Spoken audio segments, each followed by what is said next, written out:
Honestly, about 10 years ago, they say around this time, the whole alley was full of boxes that people would be selling. Now with the inflation and stuff going on, there's not that many sales, man, so it's kind of dead. Everybody is cheaper stuff, I give a cheaper item, selling.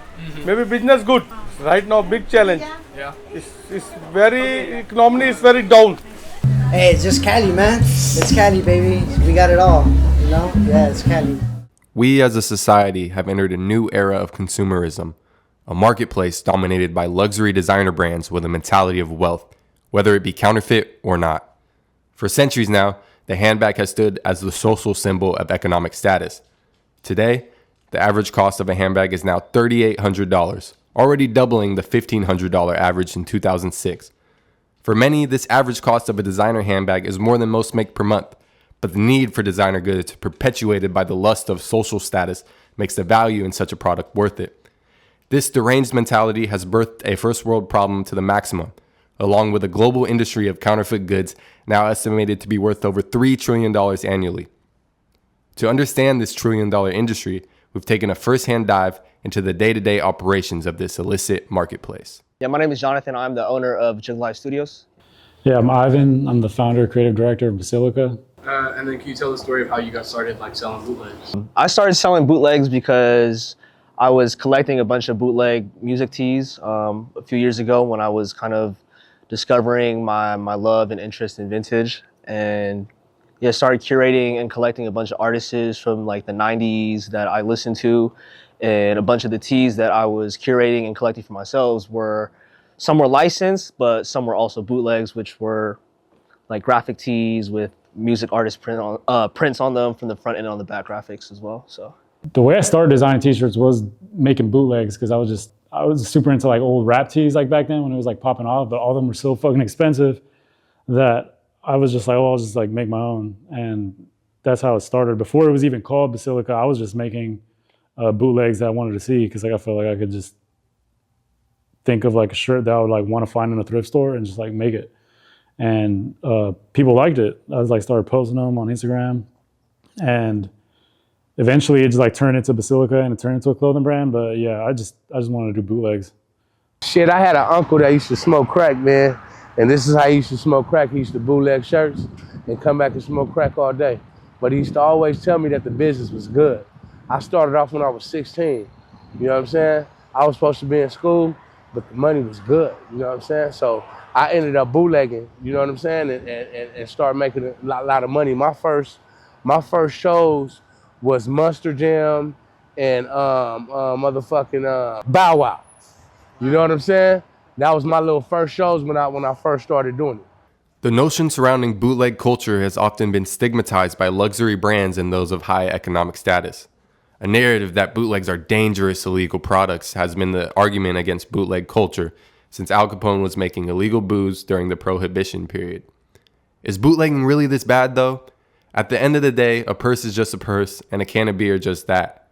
Who's the bigger scammer between high officials and luxury brands charging unhinged markup rates versus a street hustling bootlegger? I just think that's dope. I think it's pretty cool to think of how something from 25 to 30 years ago with no mind at all, you were trying to sell a t-shirt for maybe $10 on the street, is somehow worth hundreds to thousands of dollars in the next 25 to 30 years. I typically think that is, you know, some people think it's kind of weird, or it's kind of like, you know, like, why are you paying that much for it? But I think it's like a form of art. It's just like a painting, something that's withstood 20 years of time to be in still a pristine condition. It's like a history piece to me. It affect all different type of communities. You know what I'm saying? Because the people is who we depended on. All them people that come at the Raider games, this motherfucker used to be packed out. Now we barely get concerts. You know what I'm saying? So it kind of messed us up, but it's still money to be made. Bootlegging is a rich culture embedded in the fashion world, from $1,000 collectible hip-hop shirts to satirical Jordans at the flea market. For fashion enthusiasts, it's appreciating the evolution of Harlem's Dapper Dan, a man who went from local bootlegger to Gucci collaborator. What many fail to understand beyond the fashion world is that bootlegging is a way of life way deeper than an appreciation of art or historical t-shirts. It's a community dependent on one another, a trade that, strictly speaking, puts food on the table. Yeah, I think bootlegs, to me, is a wide spectrum, but essentially I think it means like it's not licensed or it's not authorized by a certain company or by a certain artist to be put out. And bootlegs are typically created or printed by, small businesses or folks who just want to design their own piece and give their own take on it and spin it without permission from the quote unquote artist or whoever is being presented at. Bootlegging is everything, man. Everything that I own and possess, my cars, my house, how I take care of my kids, it all came from bootlegging. You know what I'm saying? I even developed a barbecue business out of this, but I never forgot where I came from, which is bootlegging. It's nice because you meet people from different places. It's not just West Coast bootleggers, it's people from the East Coast, it's people from North Carolina, South Carolina, and we've been doing it for so many years.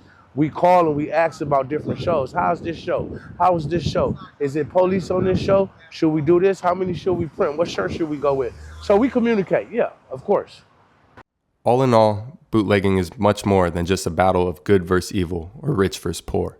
To those like Ivan and John, it's a culture that they've been able to spin with their own creativity, and a culture they can understand without the limitations of just good and bad. To those outside concerts hustling t-shirts, it's a way to keep the lights on with a roof over your head.